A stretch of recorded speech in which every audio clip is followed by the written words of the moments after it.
You should have told us you were selling this place. We would have helped you pack." Those words still echoed in my mind as I stood frozen in my own driveway, watching my mother direct my sister toward the front door of my beach house like she owned the place. My neighbor Gloria had called me 20 minutes earlier, her voice tight with confusion. "Ivy, honey, there's a moving truck in front of your house. Your mama's here with your sister and those kids. They're carrying boxes inside." I thought she was mistaken. I thought maybe they were dropping something off, visiting for the day. Anything but what I was now witnessing with my own eyes. My name is Ivy, and I am 31 years old. I work as a project manager for Thornbright Ventures, a commercial real estate development company in Charleston, South Carolina. 3 years ago, I saved every penny I had, took out a mortgage I could barely afford, and bought this small beach house on Folly Beach. It was nothing fancy. 2 bedrooms, 1 bathroom, a kitchen that barely fit 2 people, and a porch that faced the ocean. But it was mine. Every single inch of it was mine. "Careful with that one, Brooke. That's got my good dishes in it," my mother called out, gesturing toward a box my sister was struggling to carry up the porch steps. My sister Brooke was 34 years old and had never worked a day in her life. She had 2 children, a 7-year-old boy named Jaden and a 5-year-old girl named Maisie, from 2 different fathers who had long since disappeared from the picture. For as long as I could remember, Brooke had lived with our parents, letting them raise her kids while she complained about how hard her life was. I pulled my car into the driveway and stepped out, my heart pounding so hard I could feel it in my temples. My mother spotted me immediately and waved like this was the most normal thing in the world. "There she is. Ivy, good. You're home early. Come help us with these boxes. There's still a whole truck to unload." I walked toward them slowly, my legs feeling like they were made of concrete. "Mom, what is going on here? What does it look like? We're moving in." She said it so casually, so matter-of-factly, that for a moment I wondered if I had missed something. Had there been a conversation I forgot? Had I somehow agreed to this in my sleep? Moving in. Into my house. Brooke dropped the box she was carrying onto the porch with a thud and wiped sweat from her forehead. "It's a family property, Ivy. Mom and Dad helped you with the down payment, remember? That makes it shared." I felt the blood drain from my face. Mom and Dad gave me $2,000 toward the down payment. I put down $40,000. I pay the mortgage every single month. I pay the insurance. I pay the property taxes. This is my house. My mother waved her hand dismissively. "Don't be dramatic. Family is family. Brooke needs a place to stay, and this house has been sitting here half empty while she and those babies are crammed into your father's den. It's not fair." "Not fair?" The words came out louder than I intended. "You decided to move into my house without even asking me, and I'm the one being unfair?" Jaden came running around the corner of the house, sand covering his shoes. "Mommy, can we go to the beach now? You said we could go to the beach when we got here." Brooke smiled at him, completely ignoring me. "In a little bit, baby. Let Mommy finish unpacking first." I stood there, watching this scene unfold like I was trapped in some kind of nightmare. My mother was already heading back to the moving truck. My sister was picking up another box. My niece and nephew were running around my yard like it belonged to them, and not one of them seemed to think there was anything wrong with what they were doing. "I need you all to stop," I said, my voice trembling. "Right now. Stop." My mother turned around with an expression of pure annoyance. "Ivy, we don't have time for one of your tantrums. The truck has to be returned by 6, and we still have half of Brooke's things to unload. You can throw your little fit later." Little fit. That was what she called it whenever I tried to stand up for myself. Whenever I said no to lending money that was never repaid. Whenever I declined to babysit at the last minute. Whenever I refused to drop everything to solve problems that were not mine to solve. A little fit. I looked at the boxes stacked on my porch, at the toys already scattered across my lawn, at my sister's smug expression as she waited for me to back down like I always did. But something inside me had shifted. Something had finally broken. "I'm going inside," I said quietly.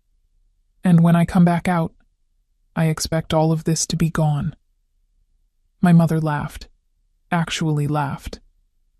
"Oh, honey, you'll get used to it. Family adjusts." I walked past them without another word, unlocked my front door, and stepped inside my house. My house. The walls I had painted myself. The furniture I had saved months to buy. The kitchen where I cooked meals for one because I had learned long ago that my family only showed up when they wanted something. I closed the door behind me, locked it, and pulled out my phone. My hands were shaking as I searched for the number of a locksmith. Then I searched for the non-emergency line for the local police department. If my family wanted a war, I was finally ready to fight one. Growing up, I learned very quickly that in my family, there were two kinds of people: those who took and those who gave. Brooke was a taker. I was expected to give. My parents had always made excuses for her.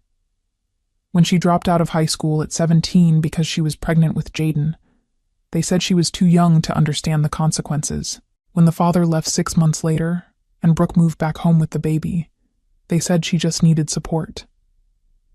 When she got pregnant again 2 years later by a different man who also disappeared, they said life had been hard on her. When she refused to get a job because she claimed she needed to focus on being a mother, they said she was being responsible. Meanwhile, I put myself through college while working 2 jobs. I graduated with honors. I climbed my way up from an entry-level assistant position to project manager in less than 5 years. I saved every spare dollar I had, lived in apartments with roommates I barely tolerated, and sacrificed vacations and luxuries so that one day I could have something that was truly mine. And through all of that, my family treated me like a bank. "Ivy, can you lend us a few hundred for Jaden's birthday party? We'll pay you back." They never did. "Ivy, Brooke's car broke down. Can you help her out this one time?" There were always more times. "Ivy, your father's retirement isn't what we expected. Can you chip in for groceries this month?" It was never just 1 month. When I bought the beach house, I thought I had finally created a space that was just for me. A sanctuary away from the constant demands, the guilt trips, the exhausting cycle of giving and never receiving anything in return. But I should have known better. The first sign of trouble came about 6 months ago, when Brooke started making comments during family dinners. "Must be nice to have a beach house sitting empty while some of us are struggling. You know, the kids would love to spend more time at the beach. Too bad their aunt never invites them." I ignored the comments.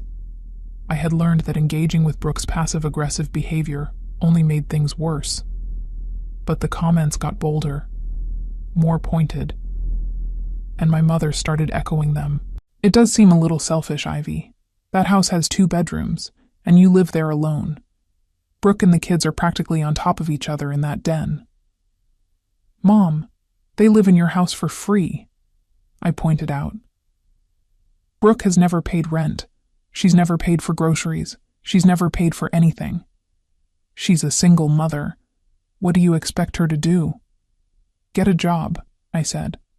"Like I did. Like millions of other single mothers do." That conversation ended with my mother calling me cold and heartless, and Brooke refusing to speak to me for 2 weeks. At the time, I thought the drama would blow over like it always did. I was wrong. Standing in my living room now, watching through the window as my mother and sister continued to unload boxes onto my porch, I finally understood. They had never intended to ask my permission. They had never planned to have a conversation. They had simply decided that what was mine was theirs, and they expected me to accept it. I thought about all the times I had backed down, all the times I had written checks to keep the peace, all the times I had swallowed my anger and told myself that family was more important than boundaries. And I realized that every single time I had given in, I had taught them that my no meant nothing. The locksmith answered on the 3rd ring. I explained that I needed all the locks on my house changed immediately. He said he could come the following morning. Can you make it earlier? I asked. It's urgent. He said he would see what he could do. Next, I called the non-emergency police line. I explained the situation as calmly as I could, that family members were attempting to move into my property without permission, that I owned the house outright with a mortgage in my name only, and that I expected them to refuse to leave. The officer on the phone was professional and sympathetic. He took down my information and explained the options. If my family was inside the house when I asked them to leave and they refused, it could become complicated. But if I could get them out before they established any kind of residency, I would have much stronger legal standing. They think they're officially moving in this weekend, I said.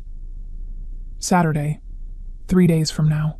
Then I'd suggest making sure you're prepared before that happens, the officer said. I thanked him and hung up. Through the window, I watched my mother knock on my front door.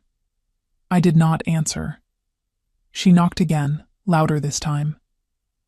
Ivy, open this door right now. We need to bring the boxes inside before it rains. I stayed silent. Ivy, I know you're in there. Stop being ridiculous. Brooke joined her at the door, her voice shrill with irritation. This is so typical of her. She always has to make everything about herself. I walked away from the window and sat down on my couch. My hands were still shaking, but my mind was clear. For the first time in years, I knew exactly what I needed to do. They wanted to treat my home like family property? Fine. Then they could learn what happened when they tried to take something that did not belong to them. I pulled out my phone and texted my neighbor Gloria. Thank you for calling me. I'm handling it. Please don't let them tell you anything about me. They don't speak for me. Her response came seconds later. I had a feeling something was off. You've always been so private about your space. Let me know if you need anything. I smiled despite everything. At least someone respected my boundaries. The next 3 days felt like preparing for battle. The locksmith came Wednesday morning, just as he promised. He was a quiet man in his 50s named Walter, and he worked efficiently while I hovered nearby, explaining the situation in vague terms. He did not ask too many questions, which I appreciated. By the time he left, every lock on my house, front door, back door, side door to the garage, had been replaced. I had 3 copies of each key, and I hid 2 sets in secure locations that only I knew about. On Thursday, I went to the county records office and obtained a certified copy of my deed. Then I went to my bank and got documentation showing that the mortgage was in my name alone, that every payment had come from my account, and that no other names were associated with the property. I also pulled up my homeowner's insurance policy, which listed me as the sole owner and occupant. That evening, my phone rang constantly.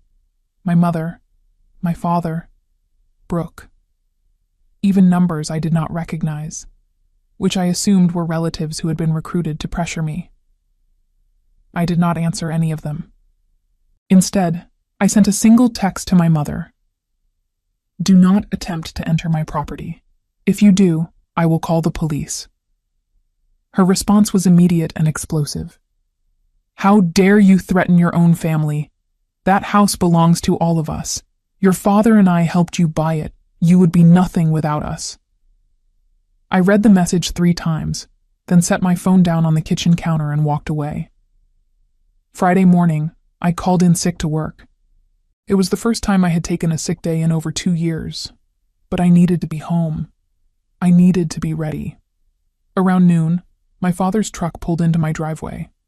He got out slowly, his face a mixture of confusion and frustration. I watched from the window as he walked up to my front door and tried his key. It did not work. He tried again, then jiggled the handle, then stepped back and stared at the lock like it had personally insulted him. He knocked. Ivy, open up. It's Dad.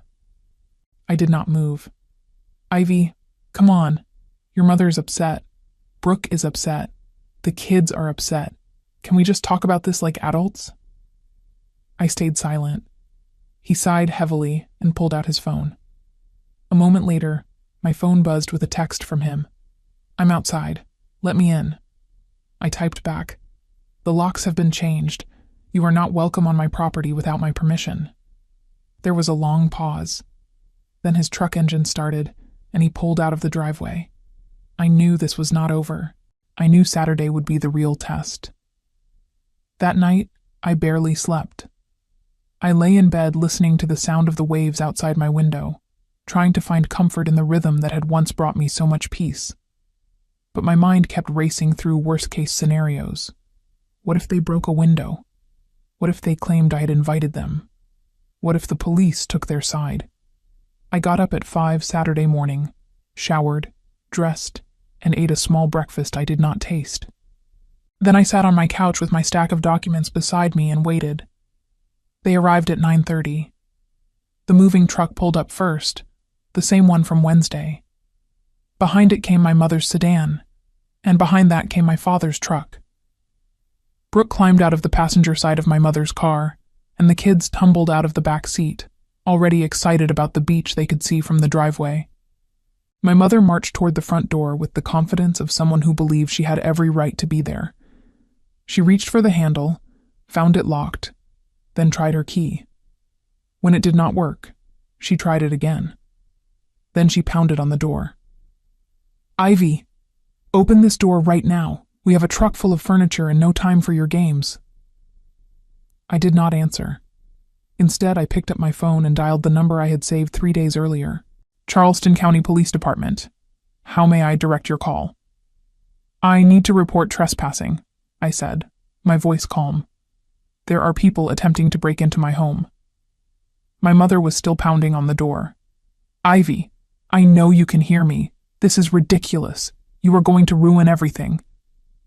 I gave the dispatcher my address and explained the situation. She said officers would be there within 15 minutes. Outside, Brooke had joined my mother at the door. "Maybe there's another way in. Check the back." I watched through the living room window as Brooke disappeared around the side of the house. A moment later, I heard her try the back door, then the side door to the garage. All locked. "They're all locked!" she shouted. "She changed all the locks." My father was standing by his truck, his arms crossed, looking uncomfortable. The kids were running around the front yard, oblivious to the drama unfolding around them. 10 minutes later, I heard the sirens. 2 police cruisers pulled up in front of my house, lights flashing. The officers stepped out and approached my family with calm authority. "We received a report of trespassing," one of them said. "Does anyone live at this address?" My mother immediately pointed at the front door. "My daughter lives here. Our daughter. This is family property. She's being completely unreasonable and won't let us inside." "Ma'am, do you have any documentation proving ownership of this property?" My mother sputtered. "Documentation? I'm her mother. We helped her buy this house. Tell them, Harold." My father cleared his throat. "We gave her $2,000 for the down payment. We're family." The officer turned toward the house. "Is the owner present?" I took a deep breath, gathered my documents, and opened the front door. "I'm the owner," I said, stepping onto the porch. "I have the deed, the mortgage paperwork, and my insurance policy. This house is in my name only. These people do not have permission to be here." I handed the documents to the officer, who reviewed them carefully, while my mother's face turned a shade of red I had never seen before. "She's lying!" Brooke screamed. "This is our family's house. She can't just kick us out." "Ma'am, I need you to calm down," the second officer said, stepping between Brooke and the porch. "The documentation is clear," the first officer said, handing my papers back to me. "This property belongs to Miss Ivy. You do not have legal standing to be here without her permission." My mother's voice cracked. "But we're her family. She can't do this to us." "She can," the officer said firmly. "And she has. I'm going to need you all to leave the premises immediately. If you return without the owner's consent, you will be subject to arrest for trespassing." Brooke was crying now, loud, dramatic sobs that had always worked on my parents, but did nothing for the officers. Where are we supposed to go? I have children. She's throwing children out onto the street. Brooke, you live with Mom and Dad, I said quietly. You have a home. It's just not this one. The look she gave me was pure venom. You're going to regret this, Ivy. You're going to regret every single thing you've done today. I watched as the officers escorted my family back to their vehicles. I watched as the moving truck pulled away with all of Brooke's boxes still inside. I watched as my mother glared at me through her car window, her mouth forming words I could not hear but could easily imagine. And then, they were gone. I stood on my porch, my documents still clutched in my hands, my heart pounding so hard I thought it might burst. The officers checked in with me one more time, confirmed that I wanted to file a formal trespassing notice, and promised to patrol the area for the rest of the day. When they left, I was alone. I walked back inside my house, closed the door, and sank onto my couch. My hands were shaking. My eyes were burning with tears I refused to let fall. But underneath all of that, for the first time in years, I felt something I had almost forgotten. I felt free. The silence after they left was almost more unsettling than the chaos had been. I sat on my couch for what felt like hours, staring at the front door as if expecting it to burst open at any moment. My phone was face down on the coffee table, vibrating constantly with calls and messages I refused to look at. Every few minutes, I would hear a car pass by on the street, and my entire body would tense, convinced they had come back. But they did not come back. Not that day. Around noon, my stomach reminded me that I had barely eaten anything since the previous night. I forced myself to make a sandwich, though I could not taste it. I drank a glass of water. I tried to read a book, but the words blurred together on the page. Finally, around 3 p.m, I gave in and looked at my phone. 47 missed calls, 23 text messages, 6 voicemails. The texts ranged from furious to pleading to threatening. My mother accused me of destroying the family. Brooke called me every name she could think of. My father sent a single message that simply said, "This is not how we raised you." I read each message carefully, not because I wanted to engage with them, but because I wanted to understand. I wanted to know if there was any part of them that recognized how wrong they had been. Any acknowledgement that showing up to move into someone's home without permission was not normal behavior. Any hint of self-awareness. There was none. Instead, every message painted me as the villain. I was selfish. I was cruel. I was a bad daughter, a bad sister, a bad aunt. I was single because no man would want someone so cold. I would die alone in my precious beach house and deserve every moment of it.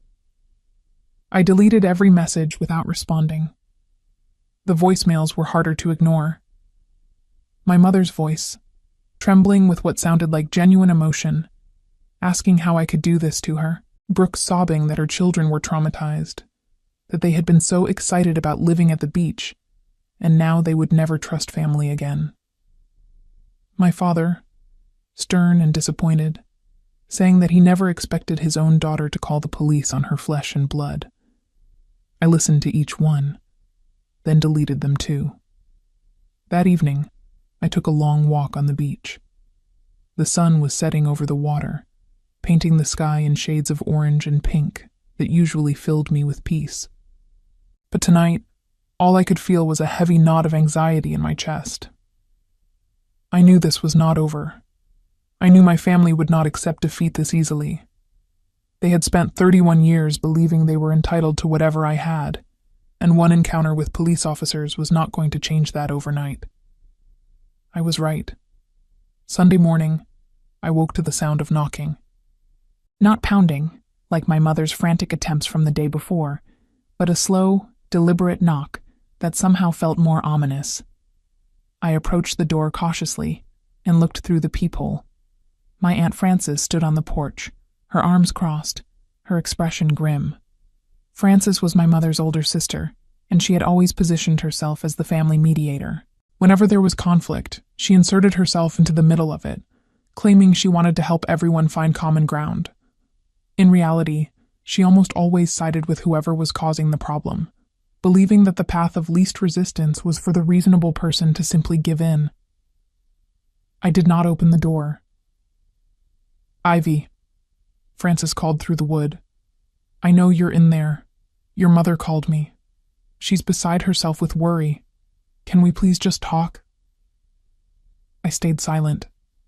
"I'm not here to yell at you or take sides. I just want to understand what happened. Your mother says you called the police on your own family. That can't be the whole story." I took a breath and spoke through the door. "The whole story is that my mother and sister tried to move into my house without my permission. They showed up with a moving truck and started unloading boxes. When I told them to leave, they refused. So I called the police. That's the whole story." There was a pause. "But Ivy, surely you could have handled it differently. They're family. Your mother says she helped you buy this house. She gave me $2,000 3 years ago. I've paid over $100,000 in mortgage, taxes, and maintenance since then. This is my house. My name is on the deed. My name is on the mortgage. No one else's." Another pause. "I understand that, but couldn't you at least let Brooke and the kids stay for a little while? Just until she gets back on her feet?" I felt a bitter laugh rise in my throat. "Brooke has been getting back on her feet for 7 years, Frances. She has never had a job. She has never paid rent. She has lived with my parents her entire adult life while I worked and saved and struggled to build something for myself. And now she wants to take that too. No. The answer is no." Frances sighed heavily. "You're being very stubborn, Ivy. And you're enabling people who think they can take whatever they want from me. Please leave my property." She stood there for another moment, then turned and walked back to her car. I watched through the window as she pulled away, probably already composing the report she would deliver to my mother about how unreasonable I was being. The calls and messages continued throughout the day. By Monday morning, I had blocked every family member's number. It was the only way I could function. When I returned to work Tuesday, my coworker Denise noticed immediately that something was wrong. "You look exhausted," she said, setting a cup of coffee on my desk. "Rough weekend?" I considered brushing off the question, but something about Denise's genuine concern made me want to talk. "My family tried to move into my beach house without asking. I had to call the police to get them to leave." Her eyes widened. "Wait, seriously? They just showed up and started moving in? With a truck, and boxes, and my sister's 2 kids?" Denise shook her head slowly. "That's insane. What did they think was going to happen? They thought I would roll over like I always do." I took a sip of the coffee she had brought, but I didn't. "Good for you," she said firmly. "Boundaries are hard, especially with family. But you did the right thing." I wished I could believe her completely. Part of me still felt guilty, still heard my mother's voice calling me selfish and cold. But another part of me, the part that had finally fought back, knew that I could not keep living as someone else's doormat. The question was whether I was strong enough to keep that resolve when the real pressure began. The real pressure began on Wednesday. I was at work, focused on a presentation I had to deliver the following week, when my desk phone rang. The caller identification showed an unfamiliar number, but it was local, so I answered. "Miss Ivy?" a woman's voice asked. "This is Officer Patricia with Charleston County Child Protective Services. Do you have a moment to speak?" My blood ran cold. "Child Protective Services?" "Yes, ma'am. We received a report yesterday regarding 2 minor children, Jaden and Maisie, whose aunt allegedly endangered their welfare by forcing them into homelessness. I need to ask you a few questions about the incident." I gripped the phone so hard my knuckles turned white. There was no incident, and no one was made homeless. "Can you explain what happened on Saturday, November 2nd? I took a deep breath and recounted the events as calmly as I could. My family showing up uninvited. The attempted move-in. My refusal to allow it. The police intervention. The fact that Brooke and her children had never lived at my address and had their own residence with my parents. The officer listened without interruption, occasionally asking clarifying questions. When I finished, she was quiet for a moment. Miss Ivy, based on what you're telling me, it sounds like the children have a stable home with your parents. Is that correct? Yes. My sister and her children have lived with my parents for 7 years. They have never lived with me. And you own the property at the address in question? Yes. I have the deed and mortgage documentation. Another pause. I see. Well, this appears to be a family dispute rather than a child welfare issue. I'll note that in the file. However, I do want to advise you that if further reports are made, we may need to conduct a more thorough investigation. Further reports? Are you saying my family might keep calling you to harass me? The officer's tone softened slightly. I can't speculate on anyone's intentions, but I can tell you that false reports to Child Protective Services are taken seriously. If a pattern of unfounded claims emerges, there can be consequences for the reporting party. I thanked her and hung up, my hands shaking. Brooke had called Child Protective Services. She had tried to use her own children as weapons against me, claiming I had endangered them by refusing to let strangers move into my home. The depths of her manipulation left me breathless. I spent the rest of the workday in a fog, barely able to concentrate. When I got home that evening, I sat on my porch watching the waves and trying to process what my family had become. Or maybe, what they had always been. Thursday brought more drama. My father showed up at my door, alone this time, looking older and more tired than I had ever seen him. "Can we talk?" he asked through the closed door. "Just you and me. No one else." Against my better judgment, I opened the door, but did not invite him inside. We stood on the porch, the ocean breeze carrying the scent of salt between us. "Your mother is devastated," he began. "She hasn't stopped crying since Saturday." "I'm sorry she's upset. But what she did was wrong, Dad. You know that."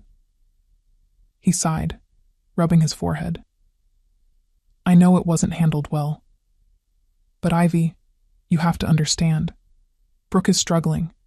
Those kids need stability. When your mother suggested they move here, it seemed like a solution. A solution for who? Not for me. No one asked me. No one considered for even a second that I might have thoughts or feelings about people moving into my home. We're family," he said, as if that explained everything. "Family takes care of each other. I have been taking care of this family for years, Dad. I've given money. I've given time. I've given up opportunities because I was always expected to be available to help. And what have I gotten in return? More demands. More expectations. More guilt when I say no." He looked at the ground, unable to meet my eyes. "I know you've done a lot. But Brooke is 34 years old. She's had 7 years to figure out her life, and she's done nothing except sit in your den and wait for someone else to solve her problems. I am not going to be that someone anymore." My father was quiet for a long moment. Then he said something that cut deeper than anything my mother or sister had thrown at me. "You know, your grandmother left you that money for the down payment because she believed in you. She thought you were the one who would make something of yourself. But she also believed in family. She would be heartbroken to see what you've become." I felt the words like a physical blow. My grandmother had died 4 years ago, and she had indeed left me a small inheritance that I had used toward the beach house. Using her memory against me was a new low, even for my father. "Get off my property," I said quietly. "Now." He stared at me for a moment, something like regret flickering across his face. Then he turned and walked back to his truck. I went inside, locked the door, and finally let myself cry. But even through the tears, something had hardened inside me. My father's manipulation attempt had backfired. Instead of making me feel guilty, it had confirmed what I was beginning to understand. This family did not see me as a person. They saw me as a resource, and resources apparently did not have feelings. The following week brought an unexpected development. I was having lunch with Denise in the break room when my phone buzzed with a text from a number I did not recognize. The message was brief. "This is Gloria from next door. Someone just tried to get into your house through the back. I called police. You should come home." I showed the message to Denise, grabbed my purse, and was out the door within 30 seconds. The drive to Folly Beach normally took about 25 minutes. I made it in 18, my heart pounding the entire way. When I pulled into my driveway, a police cruiser was already parked in front of the house. Gloria was standing on her porch, watching anxiously. I approached the officers, who were making notes near my back door. What happened? One of the officers recognized me from the previous Saturday. "Miss Ivy, your neighbor called to report someone attempting to enter through the rear of the property. When we arrived, we found this." He pointed to my back door. The frame was damaged, with clear pry marks around the lock. Someone had tried to force it open. "Did you see who did it?" I asked Gloria. She shook her head. "I heard the noise and looked out my window. I saw a woman running toward the street. She had dark hair, but I couldn't see her face. By the time I got outside, she was gone." Dark hair. My sister had dark hair. "We'll increase patrols in the area," the officer said. "And I'd recommend installing security cameras. If this happens again and we have footage, we'll have grounds for arrest." I thanked them and went inside to assess the damage. The lock was intact, but the frame would need to be repaired. More importantly, my sense of safety had been shattered. My own sister had apparently tried to break into my home. I called a security company that afternoon. By the next morning, I had cameras installed at every entrance, motion sensor lights around the perimeter, and a new reinforced frame on the back door. Then I called the police department and requested to file an amendment to the trespassing notice I had already submitted. I provided the description Gloria had given and explained that I believed the intruder was my sister. The officer took down the information and promised to follow up. That evening, I received a call from my mother. I had blocked her regular number, but she was calling from someone else's phone. "You filed a police report against your sister?" she screamed the moment I answered. "Have you completely lost your mind?" "Someone tried to break into my house, Mom. Gloria saw a woman running away. Who else would it be? Brooke would never do something like that. She was with me all day. You're making up lies to destroy your own family. Then she has nothing to worry about. The police will investigate, and if she's innocent, that will be clear." "You're a monster," my mother hissed. "A cold, heartless monster. I don't know how I raised someone like you." "Maybe you should ask yourself that question," I said, "because I've been wondering the same thing." I hung up and blocked the new number too. Over the next few days, I learned from Gloria that a police officer had visited Brooke at my parents' house to question her about the attempted break-in. According to what Gloria heard from a friend who knew a neighbor of my parents, Brooke had denied everything and claimed she had been home all day. My father had backed up her alibi. My mother had reportedly threatened to sue the police department for harassment. Nothing came of the investigation. Without clear footage or physical evidence, there was not enough to press charges. But the message had been sent. My family knew I was not backing down, and I knew they were capable of more than I had imagined. The calls and messages from unknown numbers continued for another week before finally tapering off. My mother apparently recruited distant relatives, old family friends, and even a neighbor from my childhood to reach out and plead Brooke's case. Each message painted the same picture. I was being cruel. I was being selfish. I was destroying the family over a simple misunderstanding. I did not respond to any of them. Eventually, the silence I had been craving finally arrived.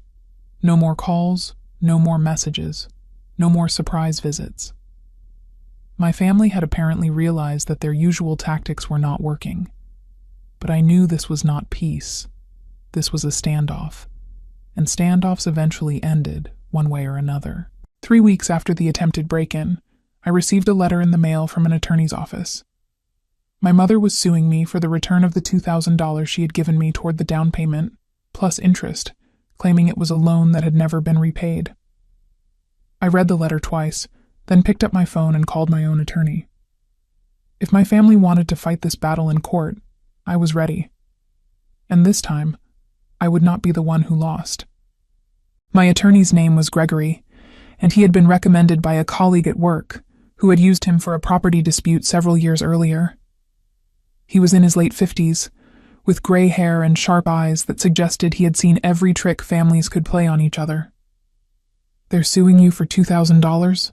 He asked, reviewing my mother's letter during our first meeting. "That's not even worth the filing fees." "It's not about the money," I said. "It's about control. They want me to know they can make my life difficult." Gregory nodded slowly. "That tracks with what you've told me. The attempted move-in, the Child Protective Services call, the break-in attempt. This lawsuit is just another pressure tactic. So what do I do?" He leaned back in his chair. "We respond, we counter, and we make it clear that any further harassment will have consequences." Over the next 2 weeks, Gregory helped me prepare a response to my mother's lawsuit. We gathered documentation showing that the $2,000 had been a gift, not a loan. We pulled up text messages from when the money was given, in which my mother had explicitly said it was a little something to help with your dream home. We obtained bank records showing that no repayment had ever been requested or expected. Gregory also helped me draft a counter-demand. In exchange for dropping the lawsuit, my family would agree to a formal no-contact order. Any violation would result in immediate legal action, including civil penalties. "They won't like this," Gregory warned. "I don't care what they like anymore." The response was filed on a Tuesday. By Friday, I received a call from Gregory.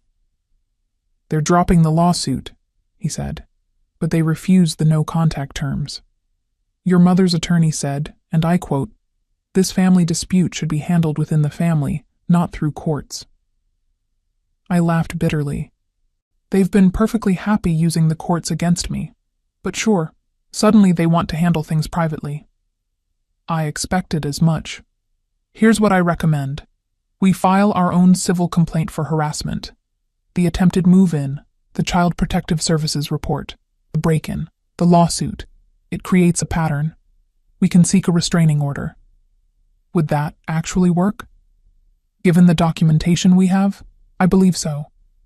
It would prohibit any member of your family from contacting you, visiting your property, or making false reports about you to any agency. I thought about it for a long moment. A restraining order against my own family. The finality of it felt immense. But so did the relief. "Do it," I said. The restraining order process took about 6 weeks. There was a hearing, during which my mother, my father, and Brooke were all required to appear. I sat on one side of the courtroom with Gregory. They sat on the other side with their attorney, a harried-looking man who seemed to realize his client's position was weak. My mother tried to speak during the hearing, claiming that this was all a misunderstanding, that they had only wanted to help me, that I was the one being vindictive. The judge listened patiently, then reviewed the evidence, the police reports, the documentation, the text messages, the Child Protective Services records.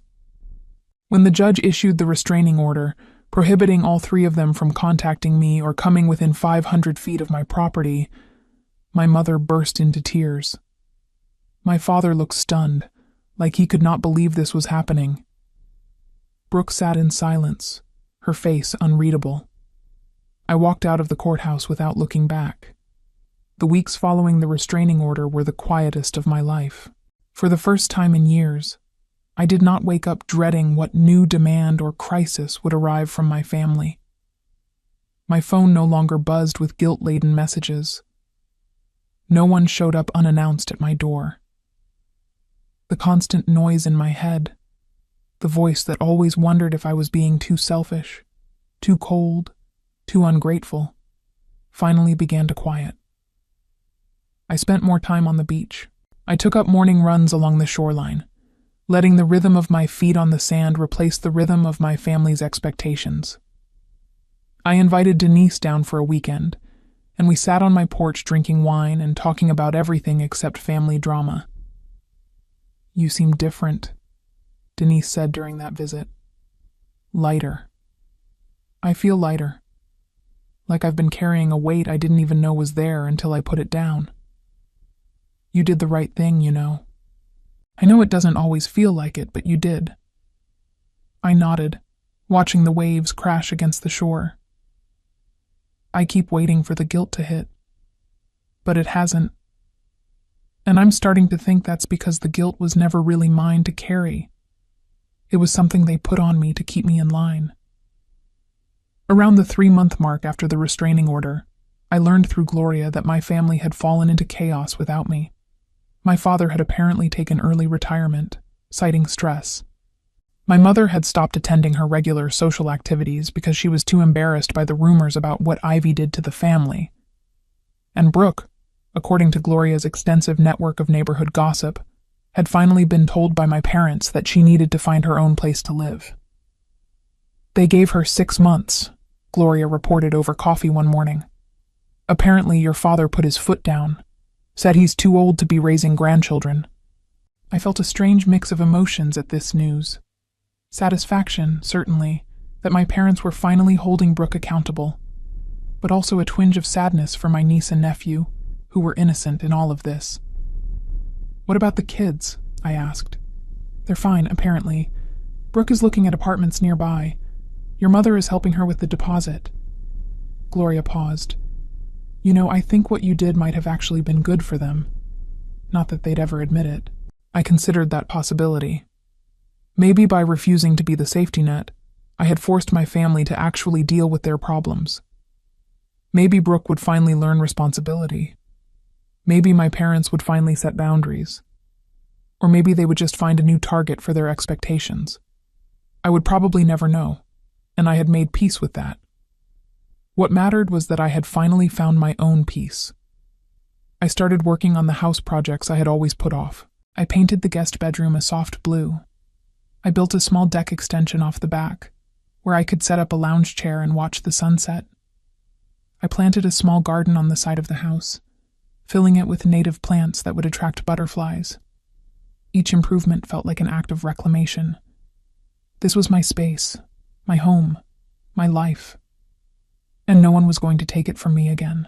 Summer arrived with long days and warm breezes, and I celebrated my 32nd birthday with a small gathering on my porch. Denise came, along with a few other colleagues I had grown closer to over the past months. Gloria brought a homemade cake. We ate seafood and watched the sun sink into the ocean, and I realized I could not remember the last time I had felt this genuinely happy. That night, after everyone had left, I sat alone on my porch with a glass of wine and thought about everything that had happened. My family had tried to take what was mine. They had treated my hard work and sacrifice as communal property, had expected me to give and give until there was nothing left. And when I finally said no, they had attacked me in every way they could think of, emotionally, legally, even physically. But I had survived. More than survived. I had reclaimed my life. The restraining order remained in place. I had not spoken to my parents or my sister in nearly a year. Occasionally, I wondered if they thought about me, if they felt any regret. But mostly, I did not think about them at all. They had become background noise, echoes from a past I had finally escaped. I learned through Gloria that the following year brought consequences my family could not escape. My mother's lawsuit stunt had cost them their attorney fees, and word had spread through their social circle about the restraining order. Several longtime friends had quietly distanced themselves, uncomfortable with the public nature of the family conflict. My father's early retirement meant a reduced income, and the financial strain of supporting Brooke for so long had depleted their savings more than they had realized. Brooke eventually moved into a small apartment across town, but she struggled to hold down the various jobs she tried, cycling through retail positions and food service work that she complained were beneath her. Without my parents' constant financial support, which they could no longer afford, she faced the reality of actual responsibility for the first time. The children adjusted, as children do, but their grandmother could no longer spoil them with toys and treats the way she once had.